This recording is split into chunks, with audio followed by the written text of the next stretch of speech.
Dicen que la patria es un fusil y una bandera. Mi patria son mis hermanos que están labrando la tierra. Mi patria son mis hermanos que están labrando la tierra. Mientras aquí nos enseñan cómo se mata en la guerra. Ay, que yo no tiro, que no, ay, que yo no tiro, que no, ay, que yo no tiro contra mis hermanos. Ay, que yo tiraba que sí, ay, que yo tiraba que sí. Bienvenidos a la noche más de transmisión emocional de nuestros camaradas.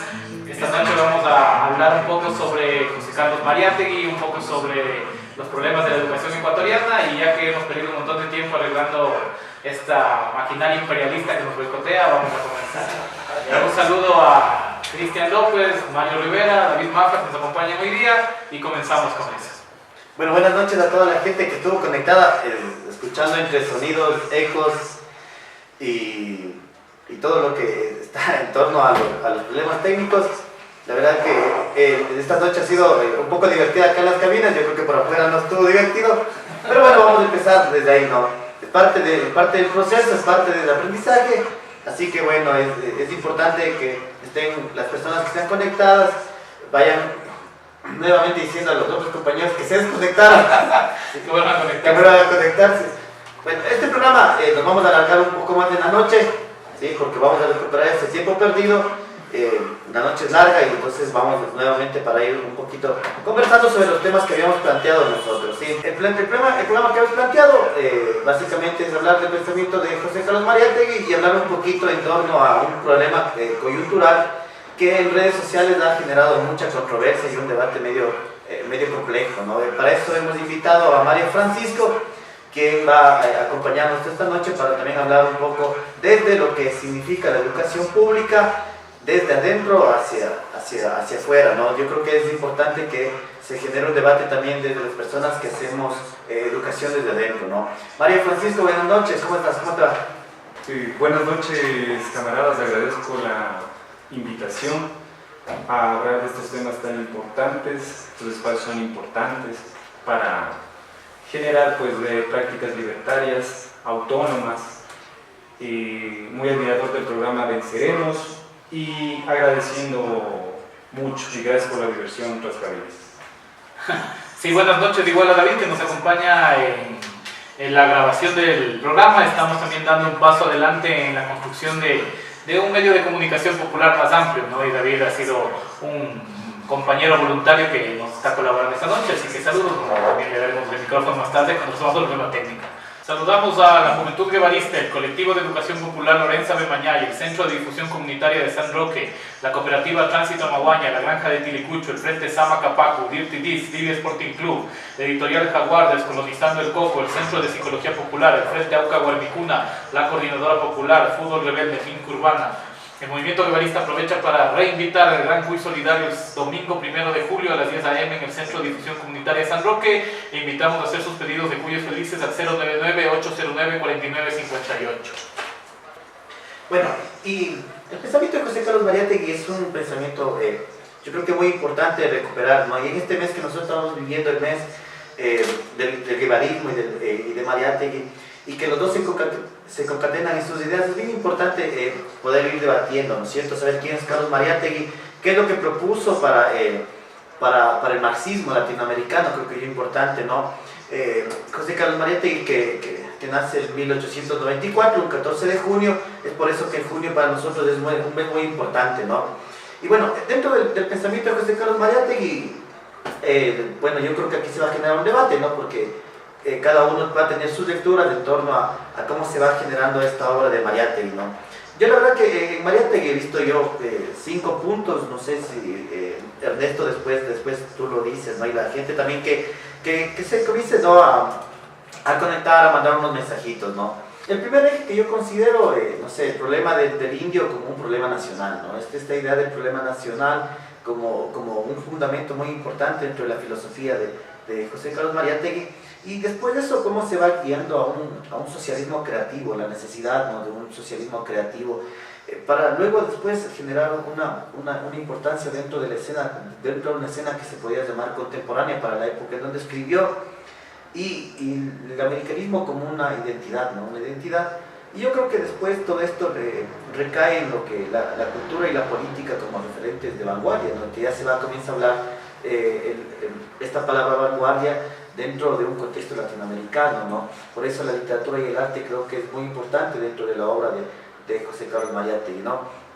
Ahora, no sé cómo poder empezar desde el problema nacional, desde la idea del problema nacional, cómo conocer y cómo construir una sociedad humana y justa. Entonces el problema nacional, diría Mariátegui, que es un problema del indio, ¿no?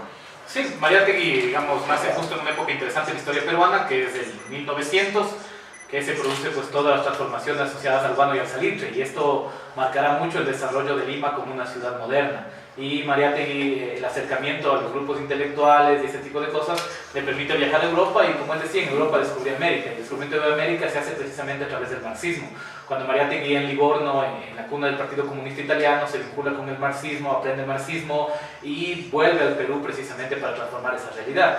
Y claro, la pregunta que se hace Mariátegui, que me parece que guía su accionar, es precisamente cómo se construye un marxismo propio de Latinoamérica, ¿no? Eso que él llamaba este marxismo que tiene que ser creación heroica, que no puede ser ni calco ni copia, y que a partir de ahí comienza todo este desarrollo de lo que es una posibilidad teórica de la aplicación marxista. Creo que Mariátegui es uno de los más grandes marxistas de la historia, precisamente por esta capacidad de aplicar el marxismo a los diferentes contextos. Me parece que el entendimiento de esto le da este potencial gigantesco que tú mencionas. Es decir, Mariátegui llevó el marxismo a la pedagogía, llevó el marxismo al estudio de los problemas culturales, al estudio de la literatura, y precisamente su obra consiste en cómo el marxismo debe aplicarse aquí. Él en el prefacio de los 7 ensayos de interpretación de la realidad peruana, que es el gran texto de Mariátegui, comienza parafraseando a Nietzsche con esta frase de: podrán acusarme de lo que sea menos de no poner a la sangre en mis palabras.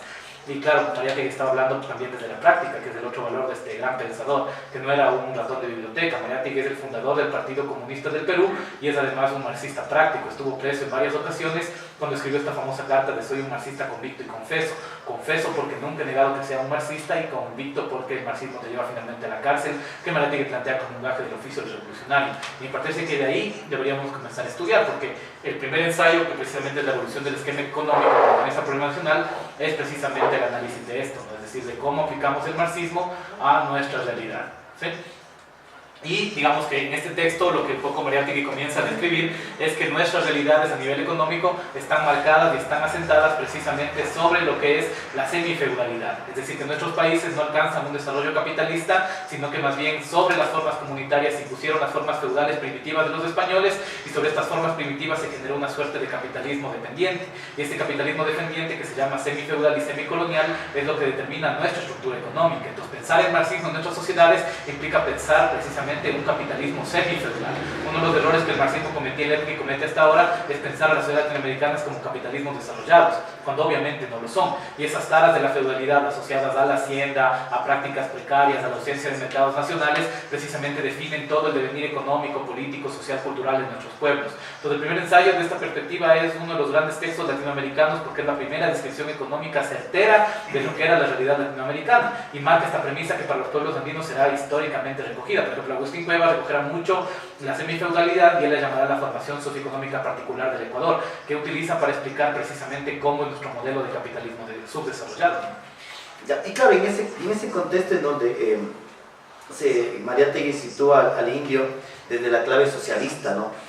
Viene un contexto que es importante de adentro de la literatura, ¿no? El indigenismo, que es parte de una generación que se le denominó la generación del 1915, en donde ya se comienza a recuperar un poquito al indio como un sujeto de sus propias reivindicaciones, ¿no? Que empieza con Martí como un iniciador. Y luego hay un autor muy interesante en torno al pensamiento de esta idea de reivindicación del indio desde su propia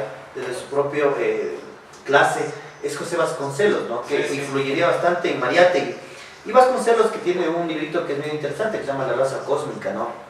En donde se piensa ya como América como un terreno adecuado para que sea una síntesis de las culturas. Pero claro, ese es uno de los errores, porque Vasconcelos lo que quería es generar que América sea esta síntesis de la Europa y de América dentro de los países latinoamericanos.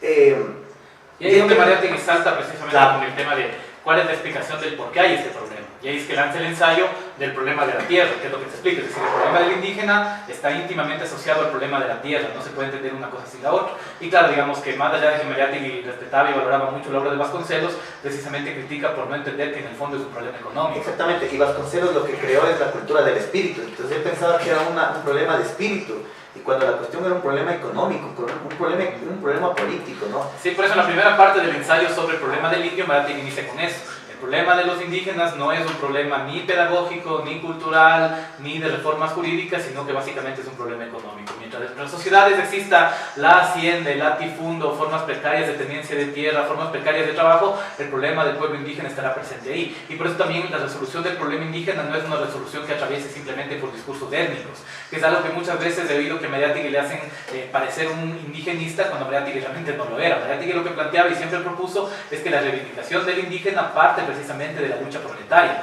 Es decir, el proletariado como la clase que puede transformar la sociedad en una revolución socialista es precisamente la única clase que puede darle un sentido y un norte al problema indígena. Y en la Alianza Obrera Campesina planteada por el marxismo-leninismo precisamente encontraría el indígena esa reivindicación. Esto, por ejemplo, está muy presente en todo lo que se llama el texto Ideología y Política, que es un texto donde Mariátegui desarrolla el ensayo sobre el problema del indio, pero lo traslada a la cuestión política. Mariátegui jamás pensó, por ejemplo, en la posibilidad de una república indígena burguesa. Y de hecho Mariátegui decía algo que pasó después, es decir, los indígenas emancipados de la hacienda, si no son socialistas, se volverán burgueses y proletarios. Y es lo que sucede, es decir, indígenas que han alcanzado condiciones económicas fuertes se vuelven esclavizadores de su propia raza, como decía Mariátegui. Por eso él planteaba precisamente que es necesaria una reivindicación socialista que dé un norte al problema indígena y que principalmente acabe con el problema de la tierra. Claro, ¿no? Y eso es importante porque recuerdo ahorita a González Prada, ¿no? Donde que creo que también influye bastante en el pensamiento de Mariátegui, cuando él ya comienza a ver el problema del indio ya no de una manera racial, ¿no? Y lo que concatena con Mariátegui, que es un problema económico y social. Y lo que Mariátegui también inicia es, ya no se le ve al indígena como un folclore, ¿no?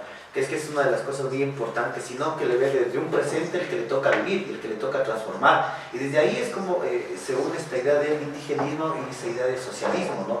Que está muy presente en toda la obra de Mariátegui. Y le da una categoría al indígena ya de campesino, que creo que esa es la categoría muy, muy esencial para poder entender a este indígena como una ya categoría ya del campesinado, ¿no? Sí, y hay tres conceptos fundamentales que creo que hay que mencionar que Mariátegui plantea respecto al problema indígena. La primera que plantea ahí Mariátegui, que es fundamental desde mi punto de vista, es que el marxismo debe hablarse en quichua, que es una de las grandes propuestas de Mariátegui. Es decir, que no hace falta simplemente la catequesis marxista en castellano en una lengua que el indígena no entiende, sino que debe traducirse al quichua, y con esa traducción es la traducción también a la cosmovisión, a los mundos de vida, a la vida comunitaria del pueblo indígena. Que un marxismo que se implante sin reconocer esa pertenencia cultural no es un marxismo verdadero. La segunda condición importante sobre eso es este famoso ideal del mito indígena, por ejemplo, que Mariátegui rescata esta idea del Incarri y que va a decir que el comunismo puede convertirse en ese nuevo mito indígena que moviliza a los pueblos a su liberación, y que de hecho esa vinculación entre el marxismo en quichua y el mito indígena sería precisamente el motor de la revolución latinoamericana. Y el tercer punto es este planteamiento de que en la comuna indígena ya existen las bases del comunismo, dice Mariátegui. Es decir, nosotros no necesitamos pasar por la colectivización porque nuestra economía en sí mismo ya es comunitaria. Lo que habría que hacer es imponer la comuna indígena como una forma nueva de organización social y económica y convertirla en la base de un socialismo propiamente andino. Y esos tres puntos me parece que son fundamentales porque ahí se plantea precisamente la estrategia política de la lucha junto con el pueblo indígena. Es decir, no es una lucha que pasa por lo étnico, por lo cultural, por lo pachamamista, sino una lucha fundamentalmente económica y política articulada a un discurso clasista, ¿no? Y que debe traducirse al quichua, que es como me parece a mí algo que no se ha podido hacer realmente en el marxismo latinoamericano. No, y claro, para terminar con al guaraní, al náhuatl, a todos. Para terminar un poquito con esto, para ir con una canción, lo que tú dices es bien importante esta idea, ¿no? Porque también logra que las capas intelectuales mestizas y criollas ya le vean a la categoría del indio ya como un problema nacional, ¿no? Y ese es uno de los aportes muy grandes que tuvo Mariátegui. Bueno, y gracias a las personas que están con nosotros, y eso para nosotros es un gran soporte, porque sabemos que lo que nosotros estamos aquí planeando siempre, toda una semana, es para gente que siempre va a querer escuchar, ¿no? Y eso es para nosotros muy importante. María Libertad, un abrazo grande, Andrea, Karen Vanegas, Gary Nahuano, un saludo grande, Gary, Frankie, Rubén, que están ahí conectados, Marianita Pacheco, Sarita Guanavisa, gracias porque siempre están conectados con nosotros, ¿no? Igual a Jaime, que siempre también se encuentra en sintonía de esta frecuencia revolucionaria. que también es un camarada que siempre nos está apoyando y soportando este tipo de la lucha que se hace en conjunto, ¿no? Una de las ideas que Mariátegui también desprendía de su lucha era precisamente esto de que el comunismo es también una unión de personas que se deciden a transformar la sociedad y que dentro del comunismo siempre se encontrará quien dé calor, quien dé soporte, quien dé lucha, y que finalmente la construcción del mundo nuevo se articula también en torno a los camaradas, ¿no? Que es una idea que Mariátegui defendía mucho, y por eso en ideología política, cuando habla del partido, menciona este tipo de valores revolucionarios. Y parte de esa idea que tú hablas, ¿no? del pueblo latino, ¿cómo va desarrollando, ¿no? resistencias y rechazos a los intentos de dominación? Yo creo que también la radio, Venceremos, un fantasma del Coremundo, es parte, ¿no? de esa resistencia y ese rechazo a esos intentos de dominación, de opresión y de supresión de las libertades que se dan, ¿no? Y siguiendo siempre el reducto libre de Vilcabamba de 1572 y la gran resistencia de Túpac Amaru, que creo que también fomentó bastante los ideales, ¿no? para terminar este mito en Incarri, en Mariátegui. Sí, digamos, otra de las cosas que Mariátegui pensaba respecto al problema del indio era precisamente esto de que la conquista española es un bloqueo violento de un desarrollo civilizatorio que estaba en ascenso, y que claro, cuando los españoles llegan a América y cometen su genocidio y la destrucción cultural, se encontraron con una cultura que estaba en previo apogeo y nos trajeron sobre eso lo que era el feudalismo decadente del Imperio Español, y que por eso Mariátegui piensa que nuestras culturas se encuentran en un estado de estancamiento temporal. Mariátegui piensa que el socialismo lo que va a permitir también es nuevamente el desarrollo de las culturas andinas. Lo que él va a plantear es que la cultura andina es tan fuerte que no ha desaparecido hasta el día de hoy, a pesar de los miles de intentos, ¿no es cierto?, genocidas y etnocidas de los colonizadores, no han podido realmente destruir ese núcleo cultural andino comunitario, y que precisamente el momento en que nuestras sociedades logren vencer las cadenas semicoloniales y logren emprender nuevamente un desarrollo económico productivo basado en la comunitariedad, entonces nuestros pueblos comenzarán un nuevo desarrollo civilizatorio que se había estancado. Entonces, esta idea, por ejemplo, de la presencia de la fuerza de la lucha de clases indígenas también está asociada a todo esto que tú estás mencionando, a toda la experiencia de las luchas históricas de los indígenas contra la colonia y contra la república, y que Mariátegui veía en esas luchas una fuerza que era incontenible, con los grandes levantamientos indígenas que ocupaban las haciendas, que castigaban a los gamonales, que amenazaron el Cusco en la época de Túpac Amaru, que aquí en el Ecuador con Cecilio Taday, con Lorenza de Mañay asolaron Riobamba y luego Fernando de Aquilema, marca que en el mundo andino realmente las masas indígenas son una fuerza incontenible. Y el principio que parte de ahí, como tú dices, del tema nacional, es que nuestras naciones son fundamentalmente naciones indias, y que claro, el relato precisamente de las sociedades blanco-mestizas a lo que tiende es a ocultar eso, y a plantear precisamente que en teoría seríamos naciones mestizas donde los indígenas son una minoría, cuando Mariátegui dice son mayoría no solo a nivel de personas, sino fundamentalmente a nivel cultural y a nivel simbólico, somos pueblos indios, y precisamente cuando rompas con las cadenas de la colonización, entonces podrás rescatar tu propia cultura a raíz de eso. Y bueno, un poquito para rescatar el mito del Incarri, que creo que es importante, ¿no?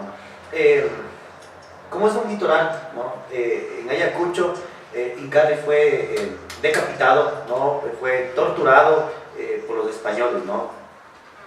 Pero, y ellos entierran la cabeza en el Cusco. Entonces el mito es que la cabeza todavía sigue viva, ¿no? Y que algún rato el cuerpo de Incarri esté completo, él volverá. Entonces, ¿qué significa que esto volverá, ¿no? O sea, ¿cómo logra Mariátegui plantear al indígena como protagonista de esta liberación, ¿no? Porque el protagonista es parte de ese Incarri, ¿no? Que está ahí, pero que en un momento tendrá que renacer, ¿no? Dentro de las bases del socialismo, como lo habíamos dicho, ¿no? Dentro de las comunidades indígenas siempre va a estar ahí esta sociedad que está organizada comunalmente, ¿no es cierto?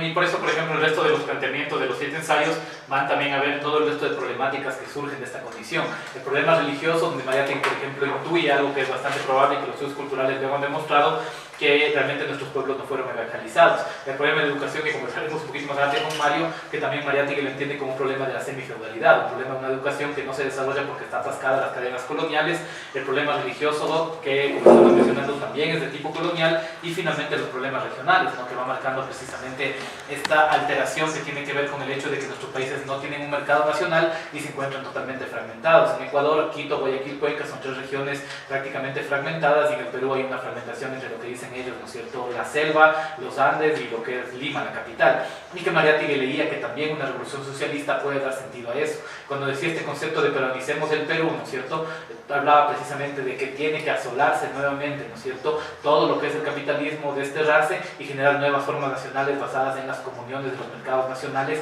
de los sectores populares que se articulan en una revolución. Y a partir de eso también, ¿no es cierto?, el mito del Incarri, a lo que terminaba, que era un poco la conclusión que realmente no lo hizo Mariátegui, son sus seguidores, era que las organizaciones revolucionarias eran la cabeza, ¿no es cierto?, y el pueblo peruano era el cuerpo, y cuando el pueblo peruano se encuentre con la cabeza, comenzará nuevamente la revolución peruana, y el Partido Comunista del Perú, el MLTA, de alguna manera recuperaban también este pensamiento cuando articulaban la lucha guerrillera en estos países, ¿no? Bueno, ¿y qué te parece si por el tiempo, porque se habla de Mariátegui es hablar, yo creo que unos 2 o 3 programas siquiera para cubrir todo lo que es el pensamiento de Mariátegui. ¿Y para qué? Porque le veo aquí a un poquito ya expresado a nuestro invitado que está con el micrófono, cogiendo el micrófono. Ansioso. Está ansioso de dar las ideas. Un poquito también para tratar dentro de lo que pasó con este mito del Incarri, ¿no? Es cómo estos nuevos mandatarios indígenas que ahora pasan, ¿no? afirmaron que los españoles, cuando vinieron acá, impidieron a los indígenas el acceso de un Dios verdadero, y siendo ellos quienes enseñaban la verdad. ¿Cómo esto relacionar a la educación? Donde la educación básicamente está impedido de que los estudiantes alcen una voz, ¿no es cierto?, digan tal, y todo se viene desde un ministerio, ¿no? Viene fraguado un ministerio y se va generando líneas por donde nosotros tenemos que seguir ese mandato, ¿no? Entonces es también parte de este mito del Incarri, ¿no? Los estudiantes también están vivos, y el momento que el momento despierten, florecerá algo, una idea de la revolución. Mario, buenas noches, ¿cómo estás? Buenas noches, Cristian. ¿Cómo estás? Todo bien.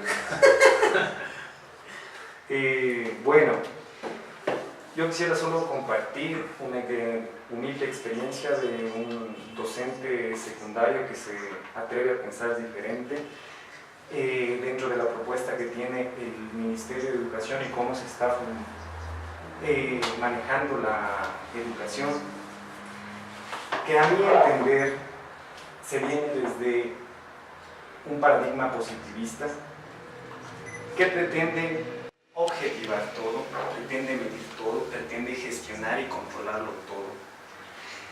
Y pues veo la necesidad de pensar la educación de diferentes marcos.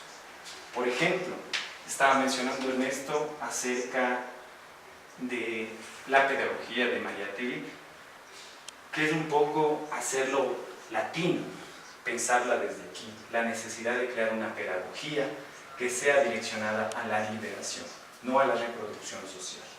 Entonces, pues bueno, veo la necesidad de humildes profesores secundarios tener que pensar de marcos diferentes, ¿sí? Como por ejemplo, hemos tenido la experiencia de construcciones como de Paulo Freire, que nos propone tipos de pedagogía libertarias. Ha habido un desarrollo en los Estados Unidos, pues bueno, vemos de Henry Giroux y su propuesta acerca de los profesores como intelectuales.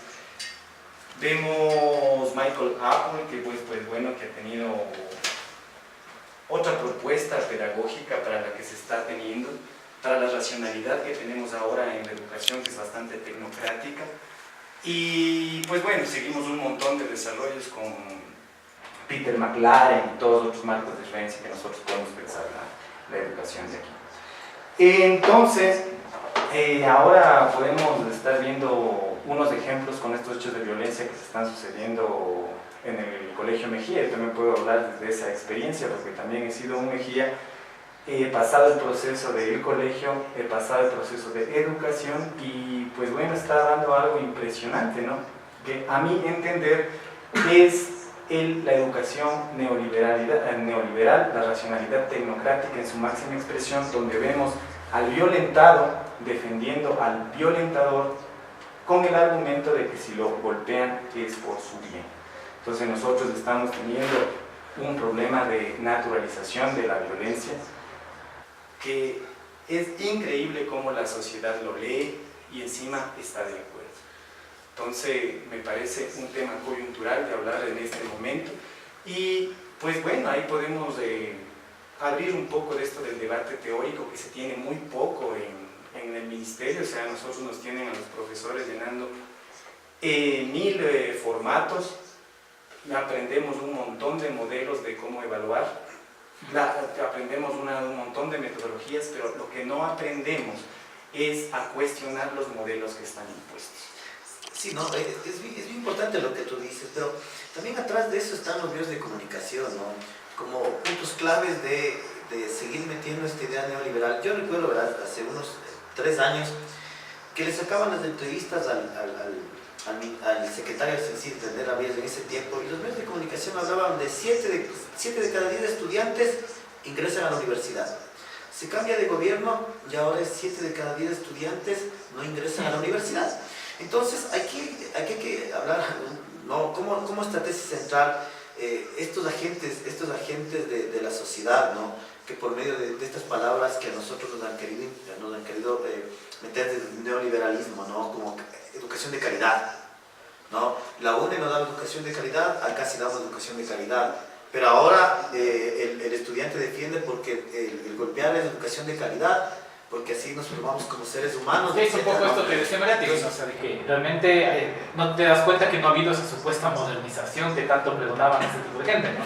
Y que al final la educación neoliberal lo que hace simplemente es formar mercancías, pero que realmente el problema estructural educativo nadie lo topa, ¿sí? Y más bien lo que se ha hecho es imponer medidas que no se adaptan a nuestra realidad y terminan perjudicando el proceso pedagógico. Esto que dice Mario, es decir, de repente viene una implantación de modelos que no tienen ningún sentido, que no son discutidos, que no tienen ningún valor pedagógico y que finalmente terminan simplemente reafirmando las condiciones previas incluso a los procesos de modernización de la educación. Entonces, por ejemplo, esto de que las personas hoy en día piensen que pegar es una técnica pedagógica, te dice mucho de cómo la sociedad realmente, a pesar de los procesos, no está modernizada ni mucho menos, sino más bien en un proceso más bien de un desarrollo reaccionario. También Mariati lo anticipaba. Claro, y la práctica de poder dentro de esto también es la afectividad. Entonces estamos viendo que yo defiendo porque también soy afectivo, pues que una práctica de poder también, ¿no? Es cómo se va envolviendo todo esto, ¿no? El discurso, el lenguaje, cómo está ingresando en el poder de 2 puntos de vista, ¿no? O sea, defiende porque me quieres, porque quieres a la institución, pero también porque te forma de bien, ¿no? Entonces la afectividad y el poder, cómo se va generando dentro del proceso del lenguaje, ¿no?, que es bien interesante. Claro. Bueno, pero yo quería, pues bueno, ya salió este tema de calidad educativa. Yo creo que los profesores, que a mi parecer tienen que definirse como intelectuales transformadores, tenemos que cuestionar pues estos términos también que nosotros nos imponen en educación, por ejemplo, de calidad. Yo he estado averiguando, ¿no? He averiguado pues a asesores del ministerio, he ido al ministerio y pues bueno, al fin y al cabo nadie define qué es calidad educativa. Y pues en este intento de reflexión de ver qué es calidad educativa, cada vez me doy cuenta más que responde a ideologías normalizantes y homogenizadoras, porque está basada en los estándares. Entonces, me parece que los esfuerzos de las investigaciones en educación se tienen que dar a derribar estos supuestos que nos ponen a nosotros en educación. Esto me parece que hay que denunciar. Este término de calidad yo no lo entiendo más que en producción.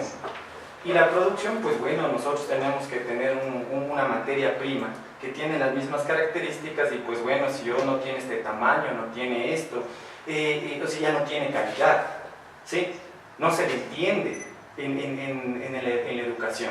¿Por qué? Porque resulta que en la educación venimos de no quisiera utilizar este término, pero es heterogéneo lo que le forma a la masa, ¿sí? Nosotros no venimos, ¿qué pasa de que si los estudiantes tienen una forma de ver la vida? ¿Qué pasa si los estudiantes están hechos para otras cosas? Pero yo quiero meterles en un cuadro, ¿sí? Quiero darles estándares, quiero que todos lleguen en ese sentido. Y no, pues estamos hablando de productos, pues no estamos hablando de eso. Nosotros queremos entender, como educadores, podríamos decir que queremos una educación para la liberación, una educación para formar sociedades justas y democráticas. Reflexionar acerca de esto, pues no queremos ser iguales, no queremos cumplir estándares, ¿sí? Nosotros lo que queremos es una educación para la liberación. Claro, ¿no? Y ahorita algo que tú decías, ¿no? Esto se va bien dado porque la educación está planteada para ser una sociedad tecnócrata, o sea, para que salgas directamente a trabajar, seas mano de obra capacitada. Exactamente, y barata. Porque lo que necesitan ahorita es una sociedad que vaya, trabaje y sea mano de obra barata. Entonces una sociedad que está siendo servil, ¿no? Nos están siendo serviles. Y de hecho, y los profesores creo que estamos ingresando también en eso, no estamos siendo también pasivos no estamos siendo críticos en este sentido. Yo no he visto que se cuestione, por ejemplo, lo que tú dices, ¿no? El trabajo burocrático que se ha vuelto en la educación. El profesor ya no es un activador de ideas, es un burócrata más dentro del aula de clase, ¿no? Entonces la educación se ha burocratizado y lo que siempre te van a decir, ¿no? Es que nosotros te estandarizamos el sueldo, así que tienes que cumplir. Y entonces eso es bien complejo, ¿no? Es muy difícil cómo se está generando el diálogo, esta dialéctica, ¿no?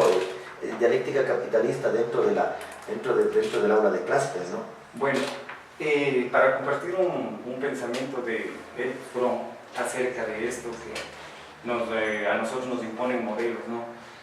En el cual dice que la tarea del maestro también es cuestionar esto del trabajo que nosotros estamos, de cuestionar los modelos que nos ponen. La carga que ahora nosotros tenemos laboral, que es trabajo administrativo y es el trabajo de campo, o sea, nosotros atendemos a los estudiantes y además, pues bueno, estamos obligados a tener un montón de cargas burocráticas. Y pues bueno, yo creo que también es un dispositivo de control de esta educación neoliberal, donde no deja espacios de reflexión al profesor.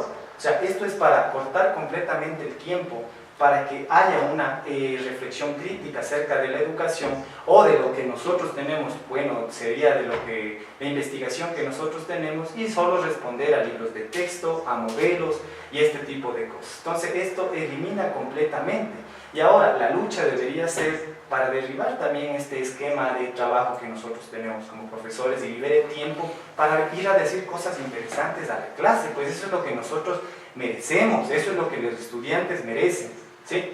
Y sin educación de calidad es una educación para la liberación.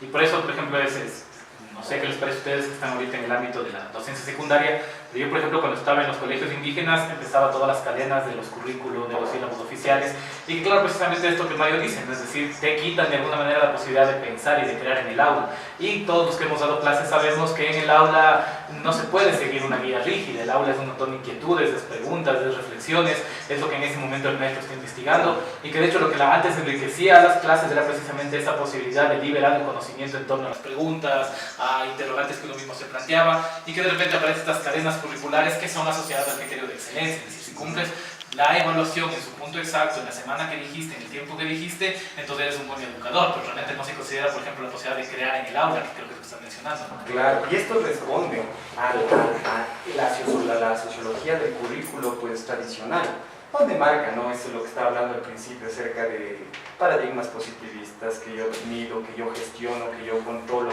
que si puedo medir es fácil resolver un problema.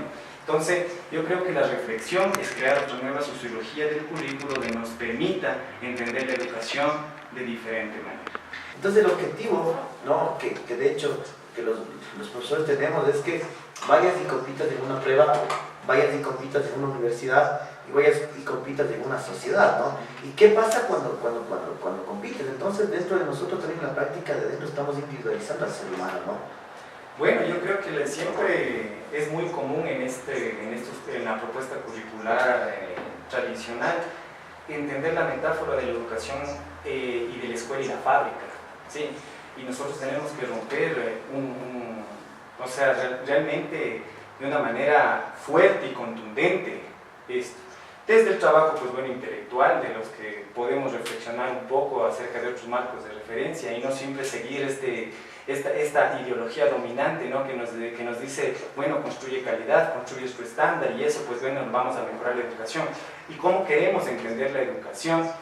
Yo creería desde marcos de referencias marxistas, o sea, hay esa propuesta de que nosotros no solo tenemos que ver qué es la realidad, leer la realidad, sino transformarla. Entonces nosotros tenemos que partir de una educación que parte del amor, que parte de la pasión, que parte con la esperanza de crear mejores sociedades. Entonces, eso tiene que servir la educación, no para simplemente una reproducción social, no para que simplemente se reproduzca estos arbitrarios culturales, podríamos decir, que que nos venden la sociedad y reproducimos una y otra vez. O sea, el ejemplo claro que se está dando aquí es esto de lo que está pasando en el Colegio Mejía. Hay mucho por qué protestar, hay muchas cosas y muchos dispositivos que están activados en la educación para ser reproductores y no se cuestionan. Pero lo que se cuestiona es la naturalización de la violencia. Hay muchas cosas, por ejemplo, nosotros tenemos que cuestionar acerca de la propuesta curricular de reproducción. Hay también los códigos de convivencia que nosotros tenemos, que también son, ¿qué les digo?, arbitrarios culturales que ponen a los estudiantes también en violencia simbólica. Claro. ¿Y ahí qué pasa? ¿Qué pasa de que sácate el arete? ¿Qué pasa de que no te vistas así? Estoy imponiendo mi forma de ver sin dialogar con el actor. ¿Qué pasa con eso? Y encima, y ni siquiera las leyes, que me parece que también nosotros tenemos que derribar mucho esto de las leyes, porque referencian un marco de Estado-Nación, y los Estados-Naciones tampoco son inocentes, ¿no? Los Estados-Naciones corresponden a una ideología, a una clase dominante, un statu quo que también tenemos que derribar, pero yo me he dado cuenta que ni siquiera aquí tenemos una clase dominante, una clase neoliberal tan negligente que su aplicación de leyes, de constitución, de los distritos, de todas las normativas también son bastante negligentes. O sea, ni siquiera aplica bien lo que está mal y hace mucho más daño. Por ejemplo, ahí creo que, desde lo que decía Mario, es importante rescatar esta idea de que la educación precisamente tiene un principio opresor y un principio liberador, que es lo que Hegel defendía, ¿no? Y que me parece que debería mucho asumirse una tarea pedagógica, la educación liberadora, es decir, para que la educación tiene que ser una práctica libertaria de las personas. Y la libertad, uno de los caminos que existen es el conocimiento.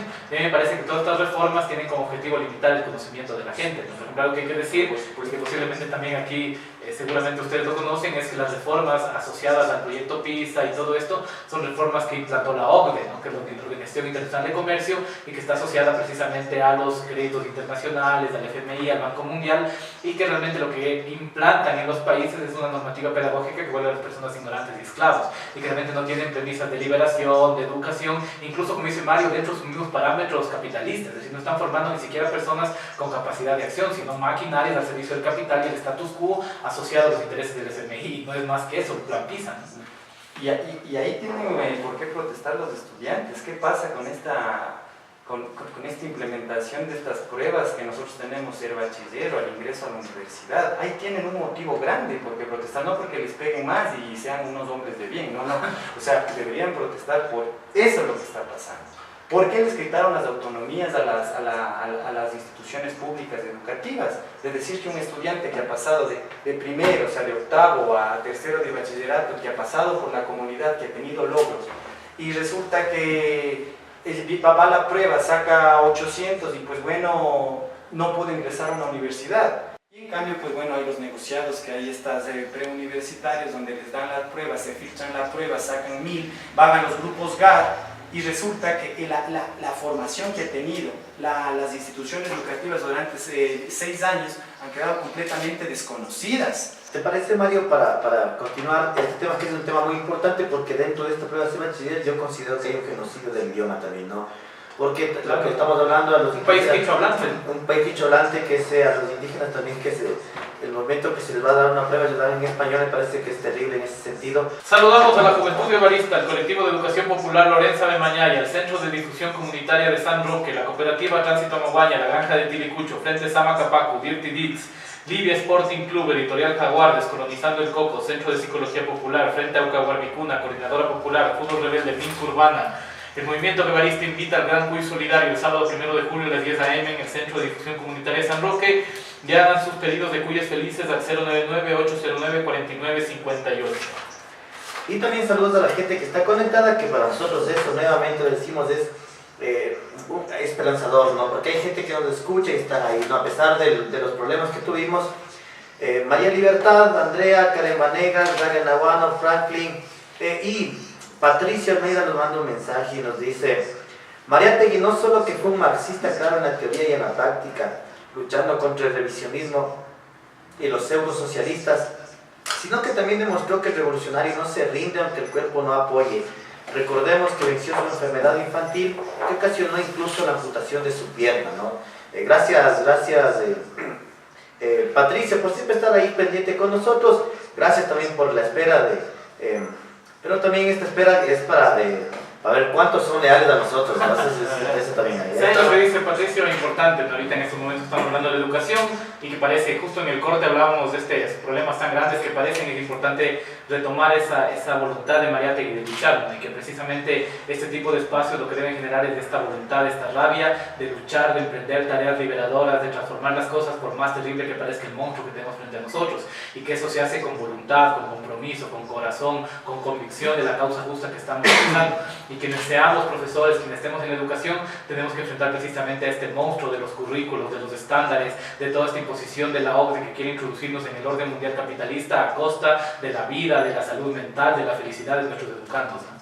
Y todo dentro de esto de lo que se ha denominado en esta idea de una tradición de educación liberal, ¿no? Ojo, liberal, que crear una sociedad democrática, ¿no? Y con una cultura del orden, cuando la idea no es crear una cultura del orden, sino exponer las diferencias, lo que tú hablabas, ¿no? La heterogeneidad del ser humano, que es súper importante y que también eso lo encontró Mariátegui, ¿no? Esta heterogeneidad que existe dentro de nuestros pueblos andinos, en donde nosotros tenemos creencias diferentes, hablamos diferentes, vivimos diferentes, entonces nosotros no podemos estar homogenizados.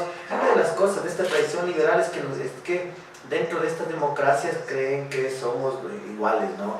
Y entonces la prueba de ser bachiller, una prueba homogeneizada. Ahora sí, vamos un poquito a hablar sobre esta prueba de ser bachiller, que creo que ha sido el tema de debate después de que se hayan cerrado muchas universidades, que mucha gente se quedó sin estudiar, porque a la final cerraban universidades donde la gente del pueblo de una u otra forma lograba pagar una universidad, ¿no? Pero después no tuvo un acceso, porque el Estado no tuvo un plan de evacuación, digamos, ¿sí? O un plan de reactivación para nuevamente generar una educación para el pueblo. Y ahorita vemos que la educación se ha vuelto muy... una mercancía de la élite. Es una mercancía total, con lo que tú decías. De la élite, ¿no? Prueba de ser bachiller, cursos del preuniversitario. Claro, por supuesto, creo que esto es la prueba de ser bachiller es una farsa, pues. Esto ya, o sea, yo no sé cómo definirlo ya de otra manera. Pues bueno, yo paso con los estudiantes y pues hay la filtración de esto, ¿no? De la información, y pues bueno, los estudiantes pues que se han sacrificado y un montón de cosas y que tienen, ¿no? Los valores de la honestidad, y yo voy a hacer esto, y que pues bueno, han tenido estas carreras en los colegios, no acceden a los preuniversitarios porque, o sea, esto también sirve como un dispositivo ¿qué puedo decir? De otra vez crear estas brechas, ¿no? Entre los que tienen dinero y los que no tienen dinero, los que pueden pagar un preuniversitario aunque no hayan tenido muchos méritos académicos en el paso de la escuela, pueden ingresar a los grupos GAR, a los grupos de alto rendimiento, y los que no, los que pensaron, ¿no? que la educación va a ser un medio donde yo puedo salir de la pobreza, que puedo tener mejores condiciones de vida, y mentira, eso no se da. Encima es otro mecanismo para crear estas brechas, de los que tienen y los que no tienen. No necesariamente o independientemente del mérito académico que tengan, ¿no? Si puedo utilizar esa palabra del mérito. Claro. Pero eso, entonces, yo leo de esa manera las pruebas ser bachiller, y pues bueno, es indignante que nieguen la educación, que es nuestro dinero, pues. Claro. Es el dinero que se genera para las universidades, para este acceso gratuito, y que se atrevan a coger y a cerrar entre los más capaces de los que no, en este sistema meritocrático. O sea, eso es una bofetada, y por eso tendríamos que estar protestando y no para que nos peguen más. Y claro, y como saben ustedes, también tienen que ver esto con capital cultural, ¿no? Es decir, esto no es que eres más inteligente ni menos inteligente, sino que son condiciones estructurales que determinan que ciertas personas tengan más acceso a los bienes sociales que otras, y que eso es la supuesta inteligencia que se mide. Entonces finalmente lo que estás haciendo es profundizar todavía más las condiciones de opresión de la gente popular.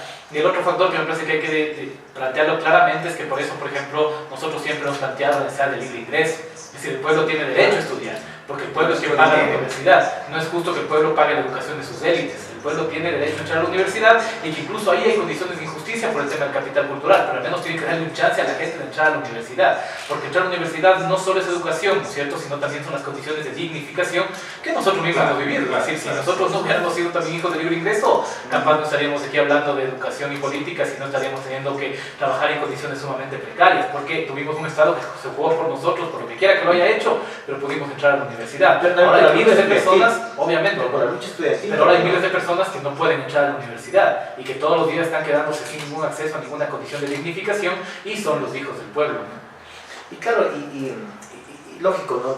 Y yo creo que este tipo de educación en la que estamos, en una instrucción obligatoria, creo yo, porque estamos preparándonos para una prueba, pero no nos estamos preparando para generar un conocimiento después de. Entonces los problemas vienen después. No sé, tú como profesor universitario, no sé cómo ya lleguen después de la educación secundaria, porque nosotros lo que prevalecemos dentro de los currículos es generar estudiantes que vayan y se capaciten para una prueba. O sea, pasas 6 años educándote para un día, y en ese día te puede ir bien, te puede ir mal, pero ya está. Yo creo que parte de eso es una cocina nazista, ¿no? O sea, fascista, ¿no?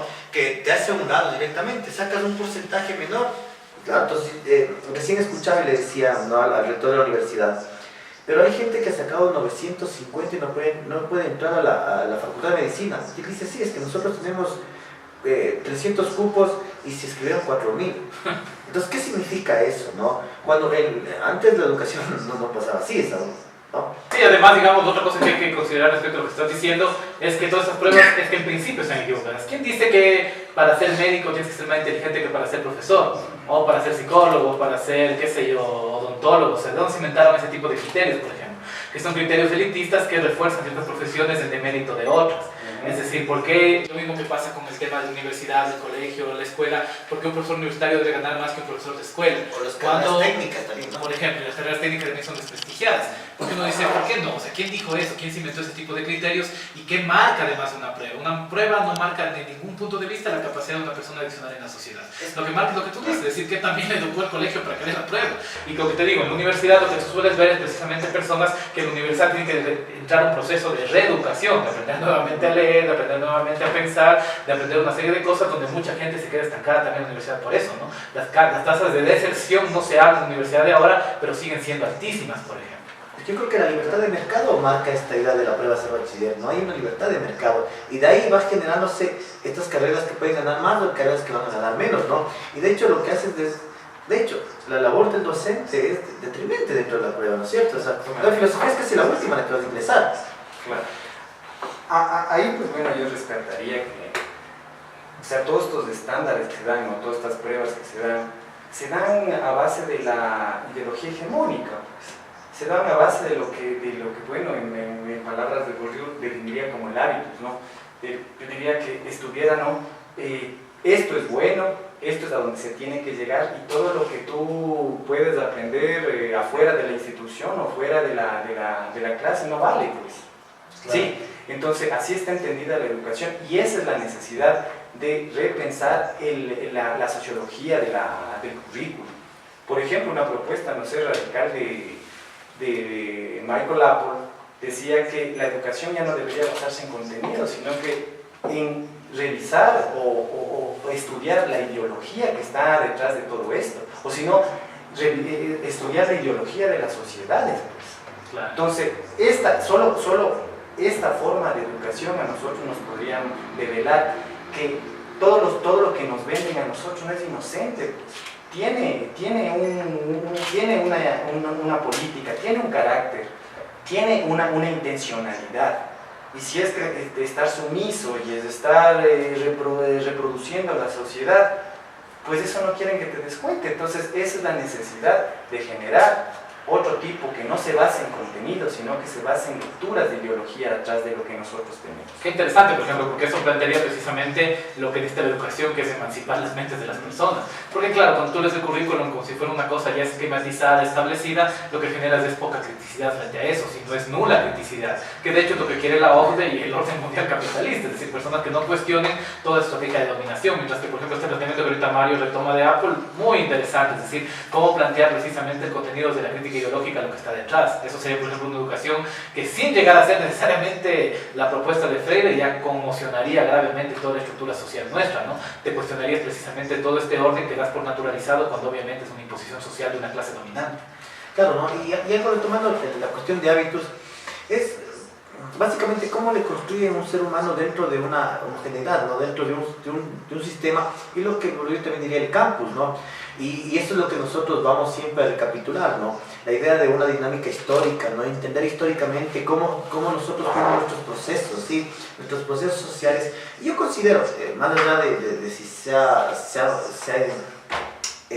no sé, apoyar o no apoyar a lo que pasó con el profesor de Mejía, yo creo que ahorita es el momento de que los estudiantes se den cuenta que hay una dinámica histórica atrás de eso, ¿sí? Que salir a las calles es un proceso grande, ¿no? Y de una construcción ideológica que el hábitos no te permite entrar a esos escenarios. Y el profesor yo creo que debería, desde su subjetividad, romper esta estructura que lo que ha determinado en el pensamiento, un pensamiento muy individual, ¿no? E interiorizarse socialmente, lo que está haciendo es dentro de la aula de clase, ¿no?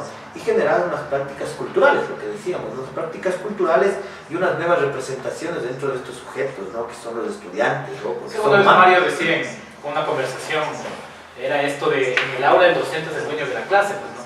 Me parece que ese es el punto en el cual el docente tiene que tener precisamente esta criticidad, porque incluso como una estrategia de lucha contra el poder sería precisamente cuestionar aquello que me veo obligado a enseñar por el poder, por ejemplo, que eso me parece que es una tarea también personal. Como decía el Che, al comienzo de la revolución las cosas son personales también, porque si no hay muchos en la lucha, pues tienes que hacerlo tú. No sé qué les parece a ustedes eso. Claro, yo estaba hablando acerca, ¿no? En una discusión ahí con los profesores, que pues bueno, yo estoy, ¿qué pasa si a mí me obligan a seguir este libro?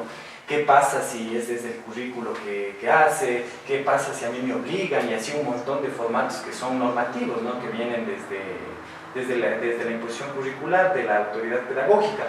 Pero, o sea, yo les había dicho que la decisión de nosotros como educadores, si se nos podríamos entender así, libertarios, que queremos liberarnos a nosotros mismos primero, ¿no? Y después tratar de poner escenarios de lectura, de libertad, que ellos puedan autoconstruirse. Yo decía que nadie te controla cuando ya cierras la puerta, pues. ¿Sí? Entonces ya depende de cada uno, ¿sí? Y de la actitud que nosotros tengamos y de lo que entendemos como educación para empezar a entablar este diálogo, ¿no? Entonces me parece muy interesante esto. Chévere. Para ir ya cerrando el programa, 9:15, ¿cuánto más nos tomaremos? 10 minutos para cerrar el tema. Para cerrar el tema y despedirnos de nuestros auspiciantes y camaradas. Exactamente. Vamos a poner la canción de Rolando Arancón, que es del 5º Regimiento, ¿no? Que una parte que me gusta mucho, que dice: madre, yo voy al frente para las líneas de fuego, ¿no? Vamos con el 5º Regimiento. Saludamos a la Juventud Guevarista, al Colectivo de Educación Popular Lorenza de Mañaya, al Centro de Difusión Comunitaria San Roque, a la Cooperativa Tránsito Maguaña, la Granja de Tilicucho, el Frente Samacapacu, Dirti Sporting Club, Editorial Jaguar, Descolonizando el Coco, Centro de Psicología Popular, Frente Aucaguarmicuna, Coordinadora Popular, Fútbol Rebelde, Minca Urbana. El Movimiento Guevarista invita al Gran Cuy Solidario el sábado 1 de julio a las 10 a.m. en el Centro de Difusión Comunitaria de San Roque. Sus cuyes felices al 099-809-4958. Aprovechamos también para agradecer a David, que nos ha ayudado con la parte de video, que pues próximamente estaremos subiendo a nuestras plataformas digitales. También mandamos un saludo a todos los camaradas que se encuentran en este momento conectados, a los camaradas internos del Hospital Psiquiátrico Julio Endara, y a los camaradas que se encuentran también muriendo en los cementerios de los vivos de las cárceles ecuatorianas, a los presos políticos del mundo que se encuentran encerrados en las celdas capitalistas, al pueblo palestino, al pueblo kurdo, al pueblo filipino, al pueblo de la India, al pueblo peruano, al pueblo mexicano, a los pueblos que en este momento luchan contra el capital, a los que luchan por la República Catalana, por la emancipación del País Vasco, por Novorossia. Bueno, y también un saludo grande a las personas que están conectadas: María Libertad, Andrea, Gare Manegas, Gare Nahuano, Franklin, la chiquitita. ¿Qué ha ido la chiquitita? La chiquinita. También un saludo grande a Sarita Bueno Luisa, que también se conectó, Patricia Almeida, un saludo grande. Y ojo, ¿no? Lo que decía Ernesto es importante, estamos creciendo y aquí nos están grabando en vivo, así que la gente que se echó el saludo, se va a hacer popular dentro de un poco, dentro de las plataformas de donde nosotros subiremos, porque también creo que hay que dejar, no solamente que se quede el programa ahí, no estático, el programa también tiene que dialogar, porque en algún momento la gente tendrá que llegar, revisar lo que nosotros hemos hecho, ¿no?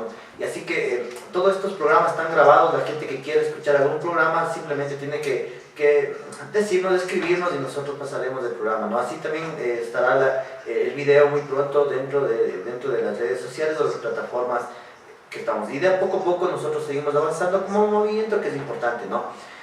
Mario, las conclusiones de este programa que al principio un poquito conflictivo, pero luego ya sabes que aquí todo está chévere. No, pues decir, agradecer completamente estos espacios que nos permitan hablar fuera del arbitrario que son las instituciones educativas y pues bueno, compartir un pensamiento de Freire en el sentido de que si nosotros queremos ser profesores libertarios, primero tendremos que entender las maneras de dominación. Y pues eso, a politizar mucho la educación, la política está prohibida, pero por favor, yo creo que como educadores tenemos que politizar con un sentido de clase y tener otro tipo de lecturas que no sean las tradicionales. Y claro, ¿no? Pero también lo importante es que los maestros entendamos que también esto no es competencia, ¿no? No el hecho de yo de pasar rápido las notas, no el hecho de decir yo no tengo estudiantes que se hayan quedado en un supletorio, significa que estoy haciendo bien las cosas. Yo creo que ahí hay que cuestionarse. Yo creo que ese es un problema muy grave, pues hay que cuestionarme, porque estoy siendo muy competitivo para el sistema. Pero ¿qué estoy haciendo dentro del aula de clase, no? Claro, siendo bastante funcional más que todo con el proyecto que se está teniendo político, porque pues bueno, todo esto del pasar notas que todos los estudiantes pasaron, o sea, responde a generar estadística positiva para decir que todo está bien. Entonces, pues bueno, es ser bien funcional. Tenemos que por favor revelar todo esto y proponer mucha investigación en educación. Bueno, yo creo que al final de esto también es muy presente la frase de José Martí, que se mencionó también al comienzo del programa, de que las trincheras son trincheras de tierra, trincheras de arma y trincheras de ideas, ¿no? Y creo que las aulas de clases, para quienes somos docentes, tienen que ser también trincheras de ideas, o también hay que pelear. Y a veces me da la impresión a mí, y creo que en eso debemos compartir todos, que las trincheras de ideas son las más importantes, ¿no? Una gente que aprende a ser libre, que aprende a pensar, son esas personas que luego saben orientar correctamente la lucha, orientar correctamente la piedra, la bala y todo lo que implica la revolución. Y me parece que por eso es importante que los maestros se concienticen de esto que Mario nos está comentando, ¿no? De su experiencia, es decir, de que hay que luchar precisamente en esa trinchera que son las aulas de clase donde está formándose las personas que el día de mañana o reforzarán la opresión o serán partícipes de la liberación. Y creo que todos quienes nos dedicamos a esta tarea tenemos una responsabilidad fundamental. Sin más, yo creo que me despido de los camaradas que nos han escuchado. Ha sido un gusto poder compartir una noche más en esta frecuencia revolucionaria. Viva el comunismo, viva la libertad y nos estaremos viendo la próxima semana. Que viva. Y no olvidarnos, ¿no? Que la educación, la clase debe ser un espacio político, no tenemos que tener miedo a hablar de política, es un espacio político y hay que politizar la educación, pero politizar de una manera consciente, de una manera clara. Y yo creo que una de las cosas que debemos nosotros hacer es de clase.